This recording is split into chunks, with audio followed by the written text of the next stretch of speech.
technology to media and financial services. He is a founding member of the German-British Forum and was made a CBE in England and awarded the German Order of Merit for services to Anglo-German relations. He is with us this evening to talk about his newest book, The Euro, the Politics of the New Global Currency. The book is the first comprehensive political and economic account of the birth and development of the euro, the supranational currency for 16 European countries and the world's second largest reserve currency.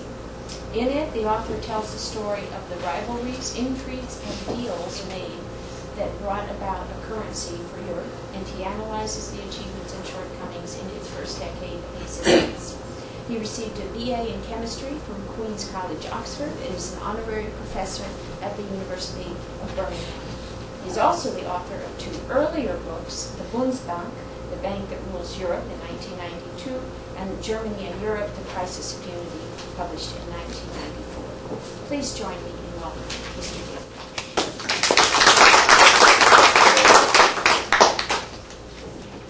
Thank you, Red, for that very impressive introduction. I'm very pleased to be here today to speak about the European currency, the euro, but I thought I'd try to do that in the context of a speech which also brought in some of the political and diplomatic questions concerning the birth of this European currency. And if I speak for about 20 minutes or so, and then I'm sure there'll be opportunity for questions and answers after that. First of all, maybe just to say a few words on why I wrote the book. I've been interested in political and monetary affairs for quite a few years. We've followed a lot of the central banks and the development of money and credit in different European countries over quite a while. And one of the reasons for writing this was because I figured out that quite a number of the actors involved in the setting up of the European Central Bank would not be with us for all that much longer. I went around and saw about 100 people to get some really quite novel insights into the reasons for the European single currency. I interrogated quite a lot of archives as well in several different countries. I tried to piece together in the way of almost a jigsaw puzzle how this came about. I don't want to sound ghoulish, but in fact, since I wrote the book, 6 of the people that I had spoken to have died. I don't want this to sound like the curse of Tutankhamun or something like that. But of course, there is this point that we're all getting on a bit, and therefore it's probably necessary to go around interrogating people in order that you somehow encapsulate this range of often very complex political, foreign policy, economic, financial, business, and also security questions that go into something like a European single currency. And so it may sound like a really rather boring, dry, dull, stiff, technocratic subject, but there's a great deal more to it than that. And in fact, although you think that this must be all about money, it's about a great deal more than that. So I was driven by the spirit of inquiry, the spirit of curiosity, and also the fact that I'd known quite a number of these people over the years. I felt I got to know them better after I'd been to see them. As people get older, they often get more mellow, and therefore various prime ministers that I half knew when I was stationed in Paris as a journalist in the 1980s, they somehow seem to be a lot more approachable when they get to the age of, say, 60 or 70. It probably happens to all of us as we get older. We become a bit more mellow, and I think I did profit from quite a number of different insights. Now, why is there a single currency? Why has Europe decided to pool together its sovereignty in the monetary area? There's 4 basic reasons why this has come about, and some of them are quite recognizable to an American audience. One was to promote a spirit of political unity in Europe, a continent which after all has been ravaged by war, rivalry, factionalism for hundreds of years. This is an age-old dream of some spirit of political unity. It goes back hundreds of years. It's not really just the revival of a kind of European spirit after the Second World War.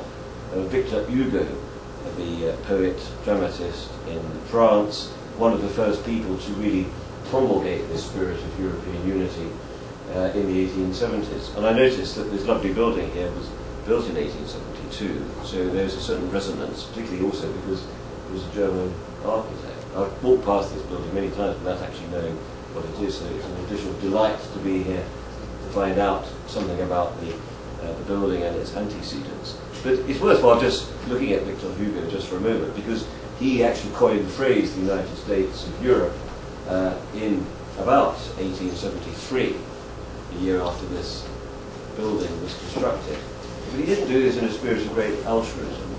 He clearly did believe in European unity, but it was all about getting back Alsace-Lorraine, the area of France which had been taken by the Germans in the 1870-1871 Franco-Prussian War. So for Victor Hugo, promulgating a spirit of unity, brotherhood between the French and the Germans, was all about getting back land that had been grabbed by the Germans, by the Prussians as they were then, in 1870.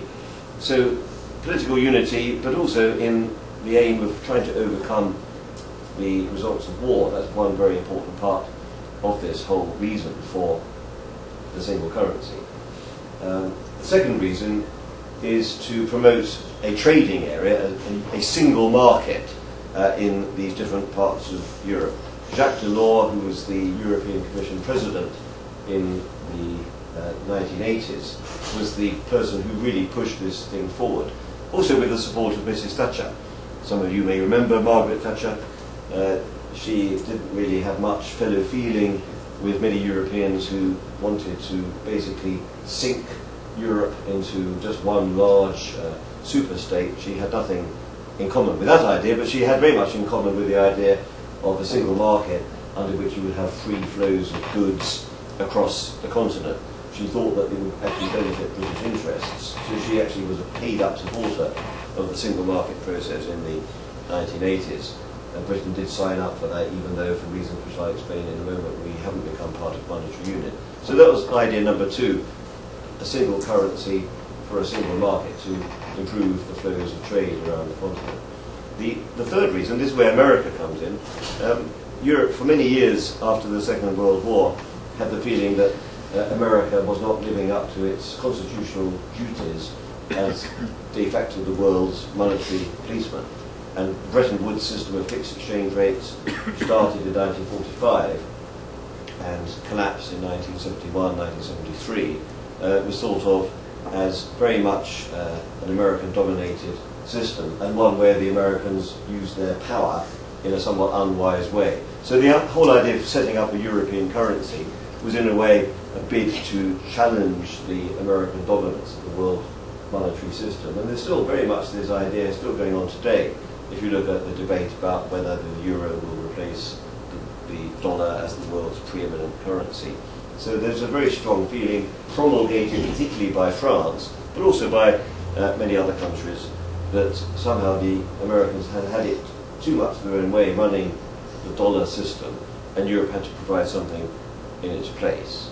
The fourth reason also has to do with Germany, and it has to do with war and conflict.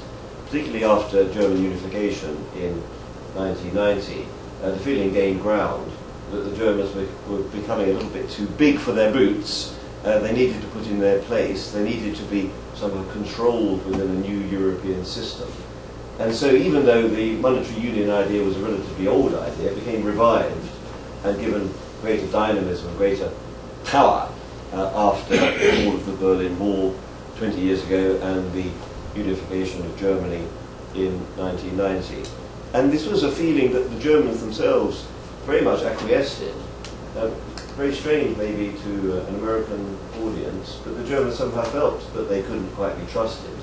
And therefore the idea of anchoring the Germans in a wider, more comprehensive European grouping with a single money as its pivot was an ideal that Chancellor Kohl in particular in 1990, but also a great number of other German politicians very much acquiesced in that feeling. Of course, France in particular, but also a number of other countries, such as the Netherlands, Italy, Belgium, all also thought that it was an extremely good idea to enshrine the new somewhat larger Germany in a fully comprehensive European grouping with money as its pivot.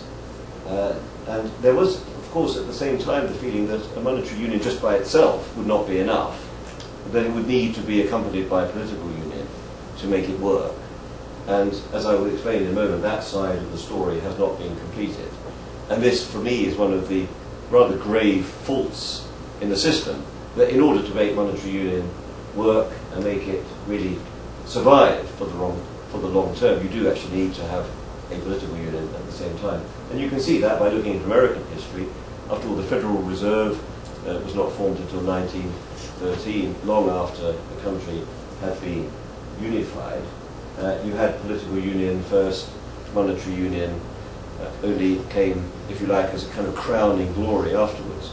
In 1707, when the Act of Union between England and Scotland was passed, money actually played only a very, very small role in all that. The main thing was to unite the two parliaments. The idea that you would then put together the act of creating money was only a very small part of the 1707 treaty. Chancellor Cole himself, who plays quite a big role in this whole story, which is described in my book, did in fact say in 1991 that if you had simply a monetary union, i.e. fusing together all the accomplishments of a central bank, setting interest rates by itself, having a single exchange rate policy, single money, a single set of credit instruments, that would not be enough. He actually said that if you have a monetary union without a political union, it would be, quote, a castle in the air, end quotes. And that, in fact, is what monetary union is today. It's a construct which only works imperfectly because it's not accompanied by full-scale political union. Germany itself is perhaps one of the best examples of how you do normally in history have a political union and then a monetary union, because that war which I've just described, the 1870-1871 war, led to the unification of Germany in 1871. The Mark was born in 1873. The Germans combined all the very, very disparate currencies they had across the sprawling Holy Roman Empire of the German nation beforehand, and the Mark was created in 1873, i.e. 2 years after the Act of Political Union, bringing together the various disparate semi-sovereign states of Germany under the Prussian Emperor. And only in 1875 was the Reichsbank, the central bank, formed, i.e. that monetary union came only after political union. So that's something worth bearing in mind just when we look at what has happened today. Just taking us through now to the present day, we do have a very powerful central bank in Frankfurt, the European Central Bank, which has been set up to look and sound and smell and feel very much like the German central bank, the Bundesbank, which was the successor of the Reichsbank after many vicissitudes over the years. The ECB is in Frankfurt, very technocratic institution, fusing together in a slightly wonderful way 16 nations. It's got 22 people who sit around the conference table every other Thursday to decide interest rates, so it's rather like the Federal Open Market Committee. Only, of course, the Federal Open Market Committee brings together the heads of the federal central banks in different parts of the United States, which is, after all, a political union. Whereas the really rather strange and wondrous Council of the European Central Bank brings together 6 people who are the board of the ECB. There's a Frenchman who is the chairman, there is a Greek person who is the number 2, there's an Austrian lady who is one of the board members, there's a German man, there's a Spanish person, and the 6th person is an Italian. They are, if you like, the permanent board members of the ECB, rather like your permanent board of governors of the Federal Reserve here. And then 16 other nations all represented around the table, and they are the governors of the individual central banks of the countries that make up economic and monetary union. A very disparate bunch of people. Extremely technocratic, extremely well educated, all economically very literate, but not one of them a politician, and also not one of them really in touch with the people. You might well say, well, is the President of the Federal Reserve Bank of Boston really in charge? Is he really in touch with fellow Bostonians? He probably goes out and meets fellow Bostonians a little bit more than, say, the governor of the Bank of Greece does. And one of my criticisms of the European Central Bank and its board is that they probably are somewhat removed from the political machinery of day-to-day life. But the interesting thing about it is that Germany, the most powerful country in Europe, and the one which de facto, up until monetary union, really ruled the roost on the day-to-day affairs of Europe, it has basically given up its right to set interest rates by itself. That is what the Bundesbank did effectively do up until 1990.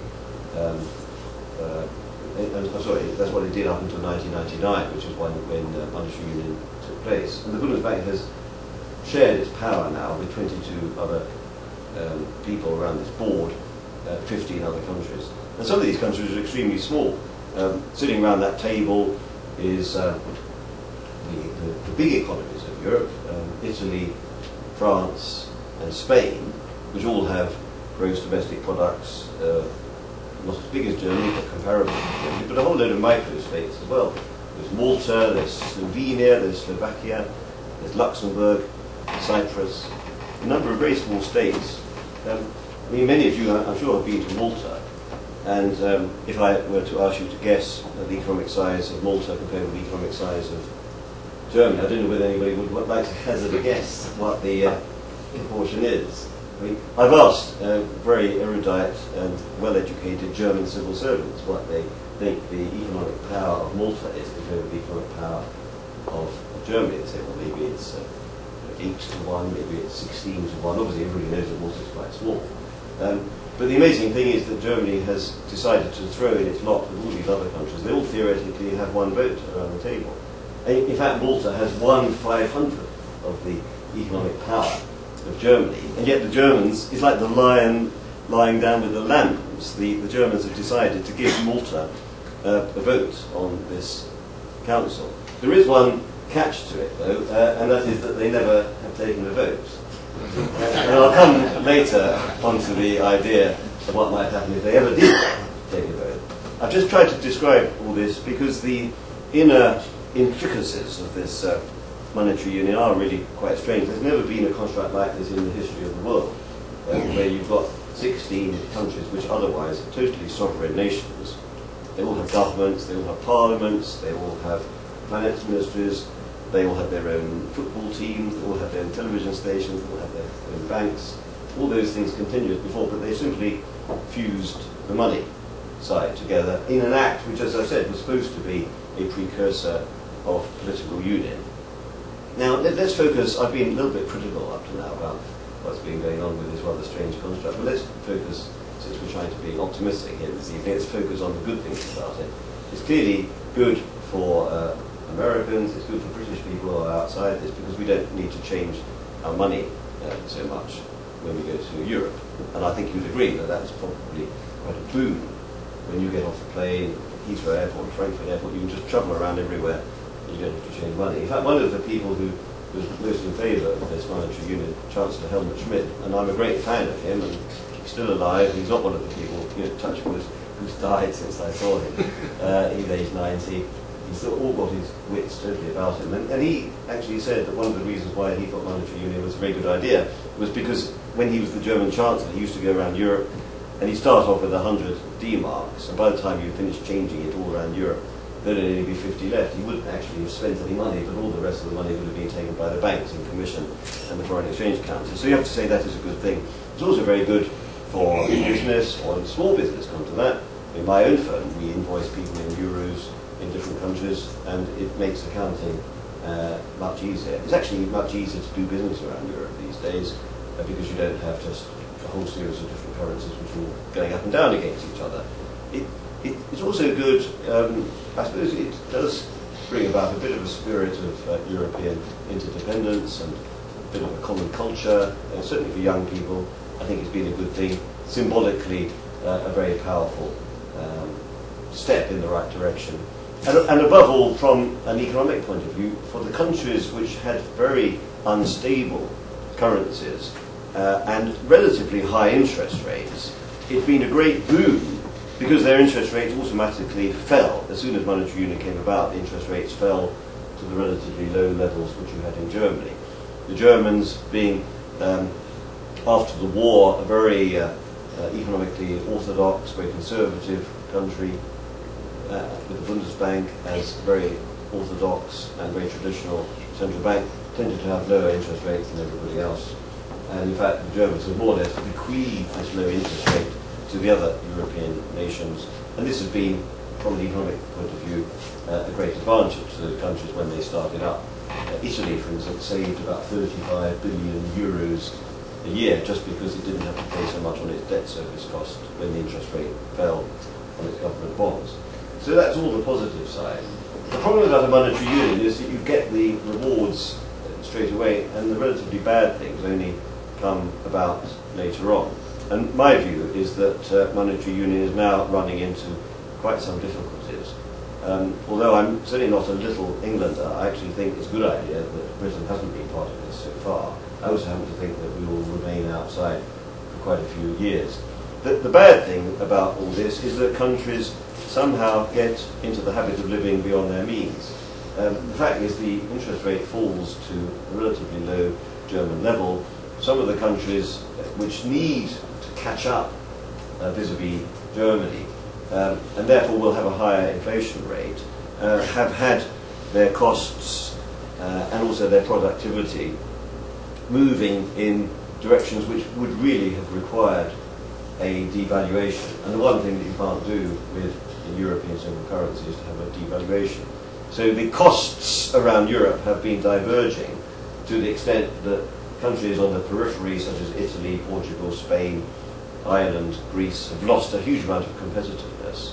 Their exporters can no longer export competitively within the rest of Europe, whereas the Germans have actually managed to increase their exports to all those countries.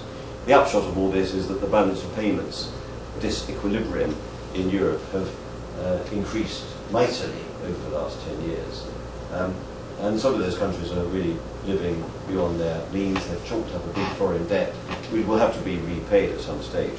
That is not going to cause any problems in the near term, but over the longer term, Germany, as the strongest country in Europe, is probably going to have to pay the debts of those weaker countries in order for the whole thing to remain on the road for the next 10 to 20 years. So this is a rather unpleasant thing that the Germans are probably going to have to pay the monetary union. That wasn't really part of the original deal. Just as a little anecdote, I was in Hamburg the other day talking about monetary union, and I took part in a debate on monetary union with a very convinced supporter of EMU from the European Parliament, a well-known German MEP, member of the European Parliament. And the debate was about whether or not monetary union is irreversible. Will it last forever? And I, as a person who has studied all this over the ages and have seen that on the whole monetary unions do tend to fall apart unless they are accompanied by political union, I said, no, I don't think it will last forever. I mean, how do you define forever? Let's define this as 500 years. I said I don't think it will. In the audience, there were about 200 people. A vote was taken at the beginning of this debate. Out of that audience, 160 people agreed with my fellow debater that it was going to be absolutely irreversible, and only 40 were on my side that it could actually, under circumstances, break down. We had our debate, and I did actually point out that if the Germans wanted it to be irreversible, they would probably have to pay for it. And as a result of that, the number of people on my side during this debate rose from 40 to 80, whereas the number of people who were voting for the proposition that it was going to last forever fell from 160 to 120. And so goodness knows what I could have done with those people had I remained in the room for more than an hour and a half. Maybe I would have gotten them all agreeing with me. But the point is that if the Germans do want this to last forever, they are going to have to pay for it. There's going to have to be some form of political union under which the Germans will take over the debts of the weaker countries. Now that's not going to happen straight away, but I do just leave this thought with you that monetary unions are only going to last forever if they are created at the same time as a political union, and at the same time if there's going to be some solidarity under which the stronger elements of that grouping are going to pay for the weaker elements. I'd just like to say a few words now about the effects of the economic crisis. Now, subprime mortgages were clearly not invented in Europe. In fact, in Germany, the most powerful country in the European Union, all the lending to households is done on a very conservative basis. You actually have to put down at least 50% of the value of the house before any bank will give you a mortgage. And you could say that's a very sensible way of going about things. So you don't have the same phenomenon as has been the case in Britain and in America of rather risky loans. German banks, though, have been making a lot of other loans which have been risky to, say, borrowers in Central and Eastern Europe, which are getting into trouble now as a result of the economic crisis, but they do not have this problem of subprime mortgages. The problem is, though, that a lot of German banks have got into trouble because they have been buying up some of these toxic assets which have all been originated out of the rather imprudent practices of American investment banks. And the result of this 2-year crisis through which we are now living is that Germany is suffering commensurately more severely than America. The fall in German GDP this year in gross domestic product will be about 6%, whereas in America it is, quotes, only, end quotes, 2.5%. And this is a source of great frustration, if not alarm, for the German political leadership. Chancellor Merkel can't quite understand how this has been allowed to happen. But although the Germans didn't invent this problem, indeed it had nothing to do with them, you could say, they ended up buying a lot of the toxic assets. And because Germany is so export dependent, with the whole of the world falling into a recession, Germany being so reliant on selling its goods abroad has suffered actually much worse than the American economy. I think that the German economy will actually improve relatively quickly, certainly far more quickly than the economies in the more peripheral states of Europe, which are all doing relatively badly. The European Central Bank has actually cut interest rates, rather like the Federal Reserve has, to a level close to zero. But the European Central Bank sooner or later will actually have to increase interest rates, and that's going to cause quite a lot of problems for these more peripheral states in Europe. So the balance is that of the countries that have been suffering from the economic crisis, Germany at the moment has been really very much under pressure. And as a result of this, monetary union for the time being is going through a relatively stable phase. I would foresee that there will be real problems when the European Central Bank needs to put up interest rates, maybe early next year. And that's going to be an area where one needs to watch out. The other point is the political question. The Germans are going to go into a general election in September this year. One of the questions about whether or not they should actually put their hands into their pockets to help out the weaker countries is going to come up during the election campaign. And the German people suffering, as I just said, from a big fall in the economy and a big rise in unemployment are not going to be in the mood to really help out the Italians or the Greeks or the Spaniards or the Portuguese. It's going to be a real test of solidarity. And I'm not particularly sanguine about whether the Germans would actually vote for a party which said we're going to bail out the weaker countries. So this is going to be quite a monumental test of solidarity for Europe as a whole. My feeling as a whole of all this is that the first 10 years of monetary union, the anniversary came up on the 1st of January of this year. The first 10 years have been a relatively successful period where economic growth has been relatively strong, nothing like as strong as in America, but has been reasonably satisfactory. The European Central Bank, being set up as a very technocratic institution, has somehow managed to carve out a role on the world stage. The euro, as has been said, is fairly strong and fairly well spread around the world, the second largest reserve currency. But I think the next 10 years are going to be a great deal more difficult. And if the euro were to break up at some stage in, say, the next 20 years, it would not be a great surprise. Therefore, I do think that if the EU can manage to survive unscathed over the next 10 years and surmount all these problems that it has to face, it will actually be a huge triumph. If, on the other hand, bits of the euro start to fall off, if either some stronger countries such as Germany or some weaker countries start to think about leaving, despite all the political and financial consequences, which would be quite severe, then that won't be a huge surprise. So for you in America watching all this, I would say continue to go to Europe and see the countryside, absorb the culture, use the euro as long as it lasts. Some of you may still have some old D marks left, or some old French francs from previous trips. I would say hang on to those, you never know, they might be useful. And also reflect on the fact that when you go on holiday, or even when you're doing business, the changing of the currency is maybe not the most important thing. That the ability to actually go to a country and enjoy yourself, whether you're paying in euros or Italian lira, is probably more important than whether or not you've had to change your currency or not at the airport. So I would take a fairly phlegmatic view about all this. Economic and monetary union meant to last for the whole of eternity. It's been going for 10 years, only a very short time.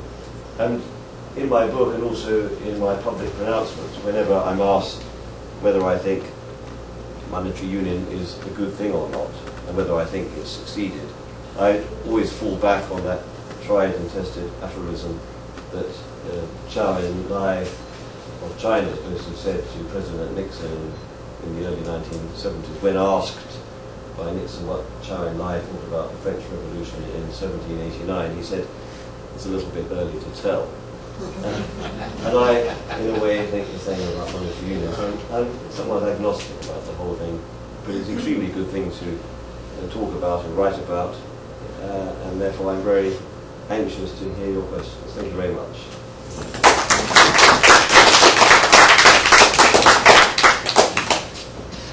Please. Yeah, I have two questions. Enjoyed very much your presentation. The first one is, with the size of the European Union, 27 members, what are the prospects of the remaining 11 members will join the monetary union, primarily the United Kingdom? The second question is, to what extent is the euro anchored to gold? In other words, how much gold does the ECB has to cover its debts? Gold being the ultimate currency. Well, in the first question about who's likely to join, there are really three countries that one has to watch, and these are the more old established members of the European Union, because we had a whole wave of newcomers which joined only in about 3 years ago. But the three to watch are Britain on the outside, but also Denmark and Sweden. And these are also three of the somewhat larger economies. The other economy to watch, I suppose, is Poland, as a pretty large Central and Eastern European economy. And I actually think it's quite unlikely that any of those four will join any time in the next 3 or 4 years. Britain, I think, if Denmark and Sweden were to join, then I think that would put pressure on Britain. But I don't think the Scandinavians are all that likely to join, even though you could say it would make economic sense. Finland is already. Finland is a member, that's right. As a former neutral state, in a way, it is similar to Sweden. The Swedes do seem to have a history of independence which has prevented them from joining so far. I think you join something if you think it's resolutely successful. And it's been something of a shame for the supporters of the European Monetary Union up to now that over the last 6 or 7 years only small states have joined. I've mentioned Slovenia and Slovakia, Cyprus and Malta. The countries really worth fighting for are the bigger ones. Britain, I think, will remain out for at least the next 15 years. It's really because of our history and the fact that over the last 80 years, Britain has had a far better experience in a floating rate system on the whole than inside a fixed exchange rate system. Obviously, politics have a lot to do with this as well. When we were briefly part of the European exchange rate mechanism in the early 1990s, that didn't work out all that well. Baltic states, Latvia, Lithuania, Estonia, there's a very good case for them to join, actually, because they're quite small states. They've got into trouble during the aftermath of the subprime mortgage crisis. And you could say it's not going to really make much difference to the rest of Europe whether they join or not. They're small, well-meaning states on the whole, reasonably well run. They got into trouble because a lot of their citizens have been borrowing for mortgages in foreign currency, in Swiss francs or in the euro. And therefore, as their own currency falls, that's actually increased the debt service costs for many of the local people. I happen to think that they're not going to join very quickly. I also think that the European Central Bank, which is a bastion of great orthodoxy, doesn't want to let them in because it would be regarded as giving the wrong signal to some of the larger states who are in the euro, that they would be then tempted to follow a slightly less orthodox line. I mean, none of the Baltic states at the moment meet the official criteria, the strict monetary and economic criteria. So I happen to think that there'll be a bit of a stalemate on that question for the next 3 or 4 years. Another interesting point is whether a country like Greece might actually leave. I think there's a greater chance that Greece will leave the system in the next 10 years than Britain will join. That would be my judgment. On the point about gold, I can see you're a bit of a gold bug, and in fact, there's lots of people in America and indeed in Europe who also think that gold is a very important part of the monetary system. And what the Europeans have done is to actually put, I think, about 10% of their gold reserve with the European Central Bank. It actually remains in their own central bank vault, but it is officially owned by the European Central Bank. It hasn't really changed anything very much because you've got some very large gold holding states in Europe, both before and after Economic Monetary Union. Gold remains a very important part of their reserves, but of course nothing like enough to cover the money supply. The one country where I've got the statistics in my head is Germany, which happens to own 2% of all the gold that's ever been dug up in the history of the world, is with the German Bundesbank. They do own gold, but even that is only worth at today's prices about $90 billion. So that's really not very much to get you around these days. Compared, say, with the Chinese Central Bank, which owns $2 trillion of currencies, including some gold. So the gold backing of the currency is just as much a fiction now as it was 10 years ago or 20 years ago. But it is actually very notable, though, just to back up your line, that the Germans have not sold gold hardly ever, certainly only in very, very small quantities over the last 10 years. The Italians have also hardly sold any gold. They both owned about 3,500 tons of gold. The French, strangely enough, have sold some gold, although not all that much. The Swiss have sold a lot of gold, which probably is rather shameful if you believe in gold, because you think the Swiss are the most orthodox of all countries, and therefore why have they sold gold? The British have sold some gold and the Dutch have sold some gold, really just to take profits. But I think gold is a very interesting asset, but it sits, as it always has done in the last 20 or 30 years, in the reserves, unused but not unloved. Any other questions? Please. You talked about the political part of the I think expand a little more on what's missing in the political union in Europe and how that doesn't mesh yet with the economic and the monetary union. Well, what would you say? What would you? How would you define a political union? I mean, what for you is the essence? Parliament, they meet and they even vote. Yeah, but I mean, is that enough? I mean, for me, the essential components of a political union would be that you have some power over raising and lowering taxes across the whole of this European system. And I think also the question of war comes into this, raising or... We did try to do that. Into 60,000 man peacekeeping. There was a rapid deployment force, but the idea, for instance, that you can have a European army, I mean, it may be a very good thing. I'm not really making a judgment on all that. I just think that Europe is not ready politically to say we are going to commit troops, whether to Afghanistan or to Iraq, and I'm going to take, I'm going to decree, I'm going to take a certain contingent of troops, say from Luxembourg, without actually the Luxembourg government themselves being able to say anything on that. I really do think that is going too far.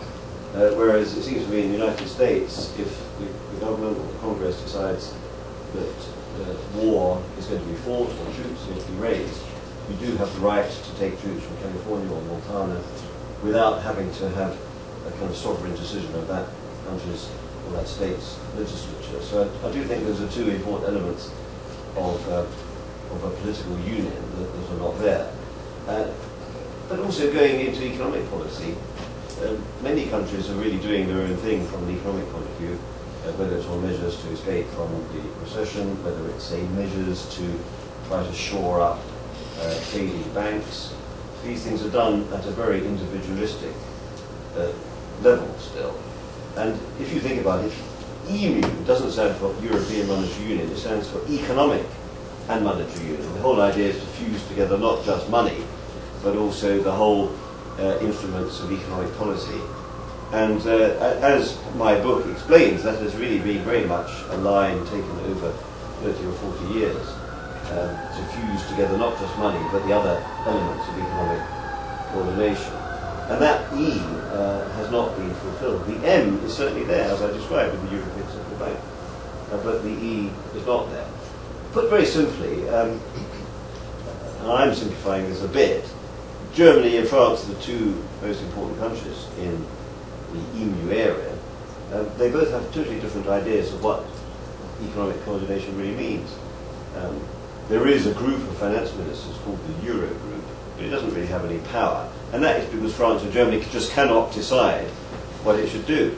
The Germans would like this Euro Group to set a very comprehensive and rather conservative framework for economic management across the EU area and set down quite sensible framework guidelines for the way that budgets should be run, or the way that social policy should be run, or pensions, long-term planning for the elderly, that kind of thing, all very sensible. That's the German view. The French view, coming from a different tradition. And again, you can't really argue with it. You can't say it's wrong. You can't say one side is right, the other side is wrong. They're just different. The French would like to have the Economic Council giving orders to the European Central Bank on what to do with its interest rate policies. You see, Germany has had this tradition since the Second World War of a very independent central bank, simply because it got into trouble during the 1920s over inflation. The French have had the view that you need to have government giving orders to the central bank because monetary policy is too important to be left simply to the central banks. You can't say who's right and who's wrong. They've just got a totally different attitude on all this. And therefore you're trying to fuse together two bits of political culture which are actually basically very diverse. And try as you can, you can't really quite paper over those cracks. In fact, you could say that one of the problems about monetary union is that it presupposes that the other countries are going to behave and act like Germany. And that's a bit of a tall order, really. Yeah, please. If the nations of Europe retain political sovereignty and have given up monetary sovereignty, it seems to me like there's an ongoing system by which people are kind of satisfied with it because they haven't rebelled against the euro. Can it not just simply exist as a monetary policy whereby people agree to retain sovereignty but just exchange economic goods and services with a single currency? Yes, the answer is comprehensively yes. If it ain't broke, don't fix it. If it works, then why should anybody look for utopia? And quite frankly, the average man or woman in the street just could not care less about whether there's 22 or 23 people sitting around this table in Frankfurt. All the kind of intricacies that I've gone into, totally irrelevant. The important thing is that it works, but the problem is it's not working. One of the points about monetary union was to somehow insulate Europe from the monetary vicissitudes in the United States. Now that had comprehensively not worked because, as I've just described, Europe has been more badly hit by the crisis than America itself. So that's not working. Unemployment in Germany will be about 5.5 million maybe not next year, but the year after next, there's a big lagging effect in all this.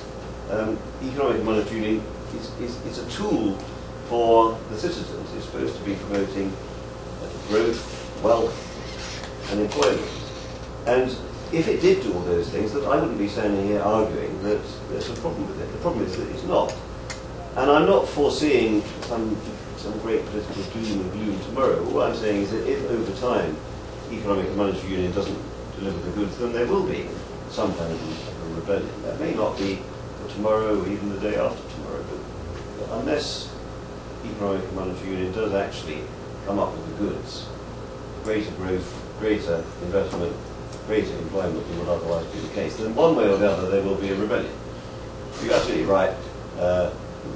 Nobody could really care less whether or not there was the political union as well as the monetary union if it did produce those goals. But my point is that the fact that those things are not fused together are more likely to lead to monetary union failing to live up to its initial bidding.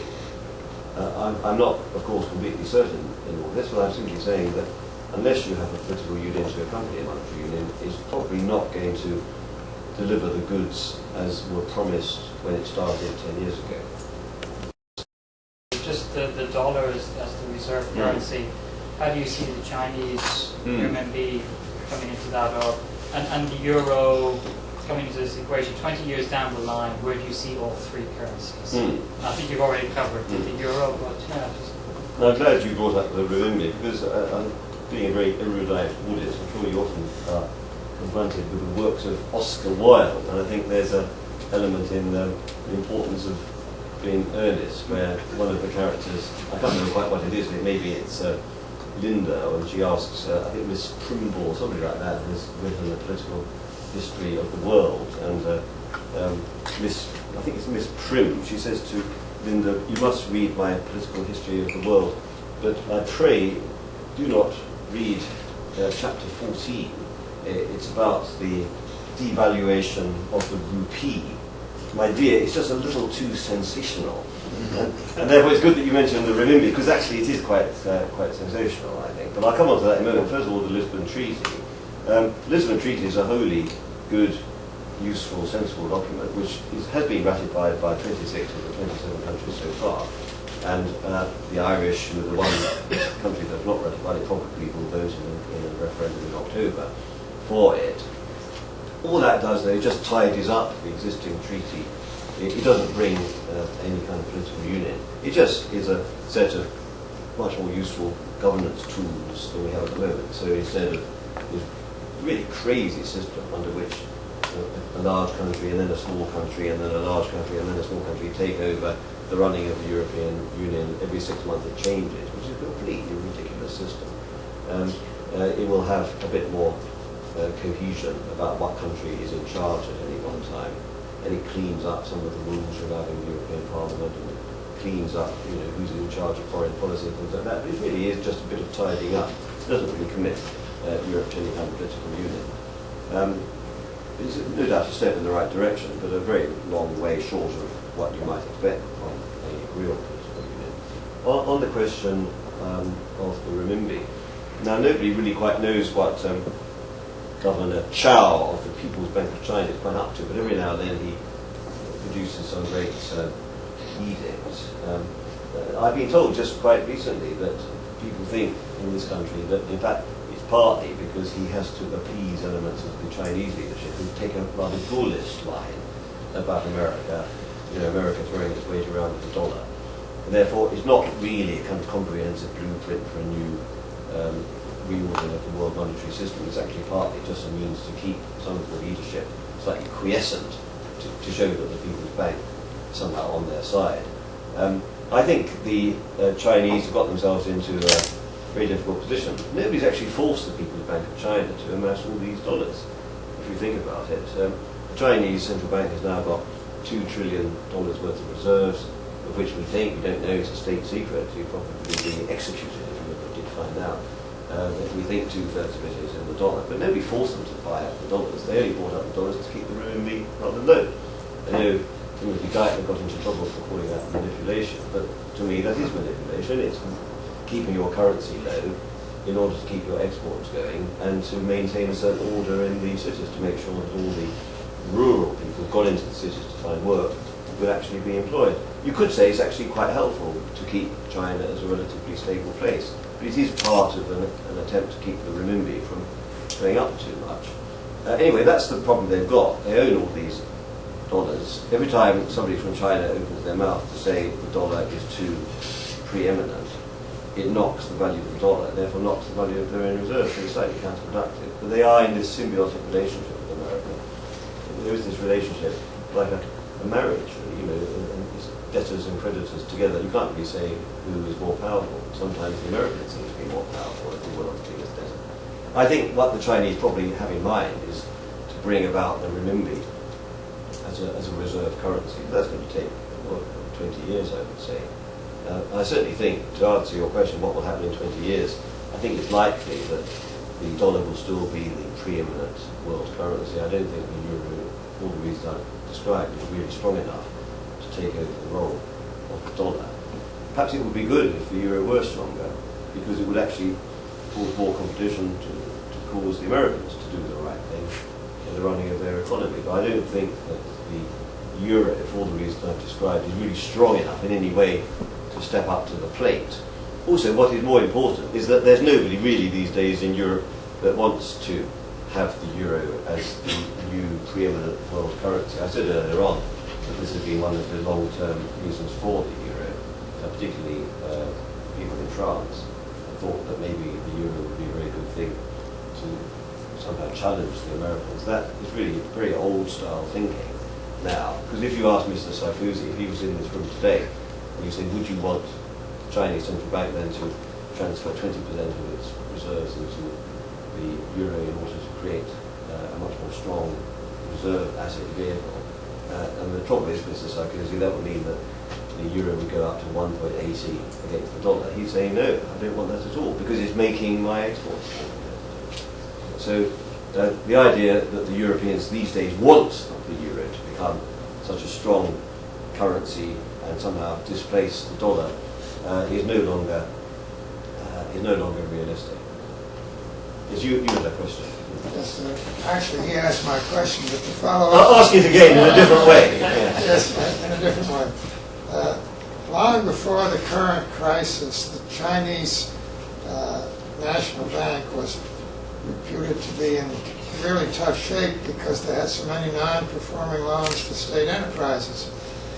Along comes the crisis, and we have a credit freeze, and the Chinese don't, because the bank can continue with these non-performing loans. It doesn't seem to bother them.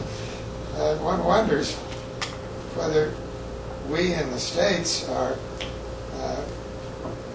misguided to stay away from nationalizing the banks, and how does that debate play out in the euro? Yeah, well, it could. I mean, I'm sure you know a hugely larger amount about China than I do. Have you worked in China or for the World Bank or something like that? No. Funnily enough, I've just been discussing this with somebody from the Fed, and I think there is worry actually about the size of the non-performing loans in China. I'm not sure whether even in a communist dictatorship, whether you can really bury those questions forever. It could indeed be that they are lending a lot of money to enterprises which cannot repay the loans. And the problem is that China is now pretty embedded into the world system. And they've got banks printed on the stock market, and they've got banks which are owning other banks in the United States or in Europe. So I think you put your finger on a good point. I cannot know the answer to what it is, but I would say that nationalising the banks and getting them to make all sorts of problem loans is not going to be the answer, because sooner or later those banks are going to have to be bailed out, whether or not they're nationalised or not. So if China has won a little bit of a breathing space here, maybe that's good for China, good for the world economy. But I wouldn't actually put too much credence on China somehow riding to the rescue of the world economy and bringing us all out of recession through all sorts of problematic lending. I would have thought that China will have to be more transparent and more accountable and also more democratic as time goes on.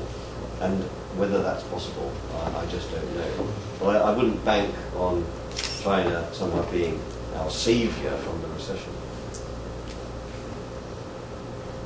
Any other points? How about in the euro area? Is there debate on nationalizing banks? Well, some banks, of course, in Germany even have been nationalised. The Commerzbank is now under a good deal of state control, and that's the number 2 bank after the Deutsche Bank. In Belgium and Luxembourg, some of the banks have to be bailed out by the state and are effectively owned by the state. That's not happened in Italy or Spain, because there is quite a large public sector, banking sector anyway, in Spain, which does seem to be relatively stable over the last 2 or 3 years, which is a good thing. Italy has actually withstood a lot of the rampant free market capitalism which other banks have gone in for, and as a result of that, Italy is actually in a relatively stable state. It's quite an interesting little aside that one of the people who I wasn't able to interview for my book is Michael Fazio, the former governor of the Italian central bank. The reason why he didn't want to see me was because he's up for criminal charges in court. Also, I don't think he speaks terribly good English. He's written me several letters, I have to say, and they seem to be letters which are not written on tissue paper smuggled out of his cell. I think they are bona fide letters. But actually, Fazio is the reason why he's up before court, because he's accused of having prevented other private banks from taking over Italian private banks. There seems to be some shenanigans going on there. But I would say that Fazio has actually done Italy quite a powerful good cause by preventing too much rampant free market capitalism. He's obviously used illegal methods, it seems. That's why he's getting charged in an Italian court. But one of the reasons why the Italian banking system is relatively sound is that there hasn't been too much rampant competition through foreign-owned banks coming in and bringing in all sorts of unsolid banking practices. So I'm not sure whether that answers your question, but it does show how disparate all the different European banking systems are. It also shows that Italy is in a very different state to other countries in the European Union. Yes. When do you think the economic financial crisis in the European Union will be abated and the ECB will start to increase rates? Well, I mean, all crises end at some stage, don't they? And then it's a question of what country comes out first. And the Germans are in a very competitive state. The Germans haven't just been sitting on their hands in the last couple of years, but they've had this big fall in exports, which has translated through to a big fall in economic activity. Industrial production in Germany is still only back to the level in the year 2000, so let's not be too pessimistic about all that, and the Germans will recover. I mean, they always do. It's a very resilient nation, and therefore, as night follows day, there will be a revival in world demand, led by the emerging economies and led by America. That's very much what the economic forecasts are telling us now. And the Germans, being very locked into the world economy and having some very high-performing export industries and being very competitive, will profit from this. And therefore the Germans will be the first out of the recession, maybe accompanied by some of the other northern European countries. But that will start to put a bit of pressure on inflation. And the European Central Bank will have to increase its rates from a very low level. And when that happens, the Germans will be quite keen on it all, and there'll be great wailing and gnashing of teeth from the other countries in Europe, where economies are still very sluggish. And that's where I think the problems will arise. But you'll have to ask me back in about a year and a half to see whether or not that's actually taking place. But that is certainly my prediction.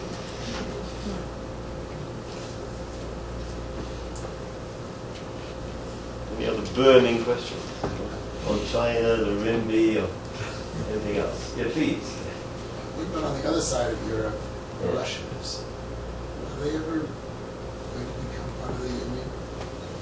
I don't think people have got any great wish to the Russians, no.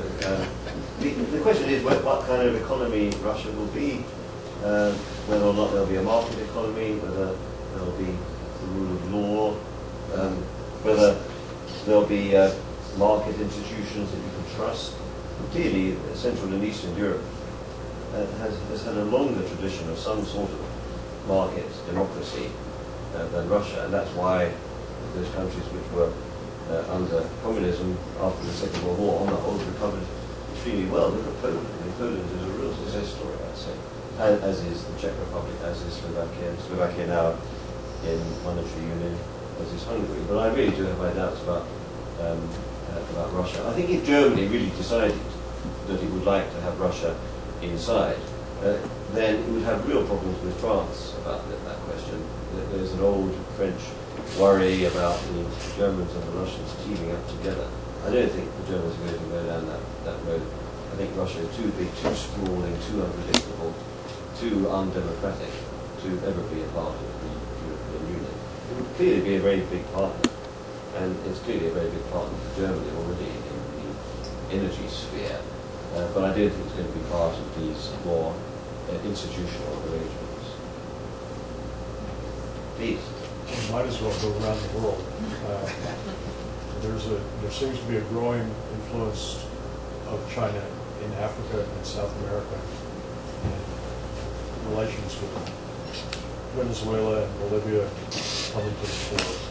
How does this all work into the desire for an international regulatory system to keep the kinds of things that have just happened from happening again? Are they separate issues, or are they kind of swirling all together? Well, I think there's two issues there. I mean, one is regarding the banks.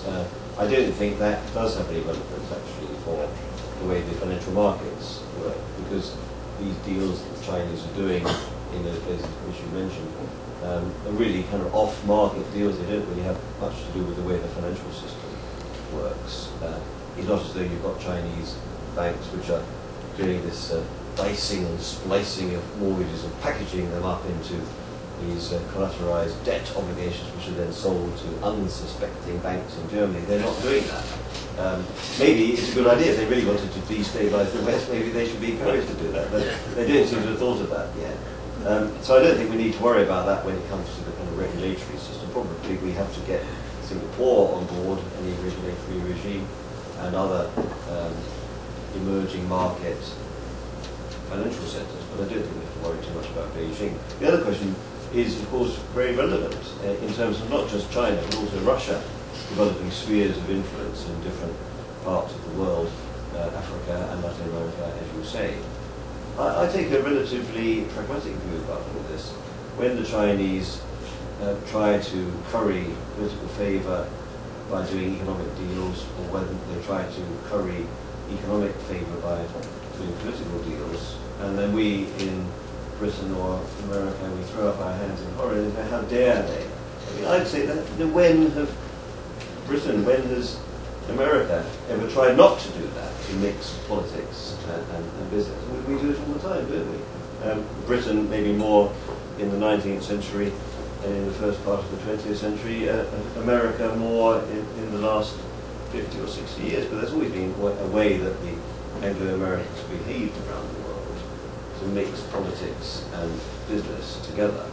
So why should we accuse the Chinese of doing this? Of course, the fact is that they are a totalitarian dictatorship, so that does actually, that is something that should colour our thinking. But how are we to say that the World Bank and the IMF have always had the best governance of, say, African countries? Why shouldn't the Chinese be allowed to, if you like, throw their hat into the ring? And if we've got such a good system, if our system of economic governance, say through the World Bank, is so much better, then let us compete for favour there. And let us therefore take on China at its own game and see whether we can do better. I think actually it's good for Africa and good for Latin America that China and Russia, for all sorts of rather base reasons, is now taking those countries seriously. There's going to be a competition for resources, of course. And the Chinese are going to use some of their reserves to buy up strategic stockpiles of minerals. But why shouldn't they do that? They've stockpiled these dollars, they've got the wherewithal. We can maybe do deals with the Chinese to stop them from doing this in a way which is grotesquely against our interests. But I don't think we can actually stop them from doing that per se. And I think it's probably going to be good for the cause of development in those countries, that those countries are now being, if you like, competed over by a larger number of nations. So as I say, I take a slightly non-ideological, more pragmatic view about that. But again, the history will tell whether I'm right or wrong on that. Any other thoughts? Please. It seemed when the euro was introduced, that relative to the dollar, it dropped considerably, like 8 or something. And then it came up beyond the dollar, and I think it's like 1.6 or something. And it's, even in its difficult times now, the exchange rate has stayed about the same with the dollar and between the dollar and the euro. Whereas I think the pound sterling went down, which really is an advantage that you were not locked in. Can you say why the fall occurred in the euro and then why the rise? Yes, well, as you say, the euro started off at about 1.18. The dollar, it seemed like quite a sensible rate, and then it went down to about 88, as you say, 88 cents. And that was really because of the perception that the early years in the 2000s were very bad years for Europe. Growth was zero in many countries. Germany was still going through quite a difficult period. We're still withstanding unification, even though that took place in 1990. And then European growth started to pick up, and prospects for the United States looked less certain. So that, and also the European Central Bank started to put up interest rates from about 2005 onwards, and that drove, as you say, the dollar down to 160. So the euro did more or less double against the dollar, from 88 cents all the way up to 160 between about 2001 and last year, 2008. Since then, the dollar, as you say, did actually strengthen, also against sterling. I think the dollar was strengthened in the early years, in the early months of the crisis, kind of safe haven, people putting their money back into dollars. When I was last in the United States 3 months ago, I do remember quite well that the pound was something like 150, the pound has now gone back to about 165 against the dollar. The pound has been quite strong recently, and also the euro was down to 125, the euro is now back to 140. So you're quite right, the dollar has fallen in the last few months. This is really, I think, a feeling that the Federal Reserve is throwing the kitchen sink at the problems in the economy. Interest rates are very low, maybe the deficit in America is starting to pose a problem, and the financial market is a little bit unnerved about that. I've been visiting a whole load of fund managers in New York and Boston in the last couple of days, and overwhelmingly bearish feeling about the dollar. I don't actually share that, because when they say the dollar's going to go to hell in a handbasket, I say, well, what currency is it really going to go down against? Because I don't actually think the euro is such a stable currency. So my view, I'm sticking my neck out here, is that I think the dollar will be stronger. It's good for exporters, I think, in this country, that the dollar has been falling in the last 3 months, but I think that the dollar will go up again. I think it's good for the recovery, quite frankly, that the dollar has been relatively weak, and it's bad for the European recovery that the euro in the last 3 months has been strong. And it probably means that people in Spain and Italy and all the areas where I've just said there's very little competitiveness, they would like the euro to be a great deal weaker. But you're feeling on a very good point, whether or not there's going to be a whole load of competitive devaluations with everybody bidding themselves down. So far that's not been the case, actually, because it seems to me like a kind of merry-go-round. One currency is weak for 2 or 3 months and somebody else takes up the strain. And you could say that's been quite a good feature of the world financial system in the last couple of years, is that there's not been a whole-scale run for kind of helter-skelter of successive devaluations. So it's a relatively optimistic note. That's good. Any other thoughts? Or raise up to 90 to do whatever you do? All right.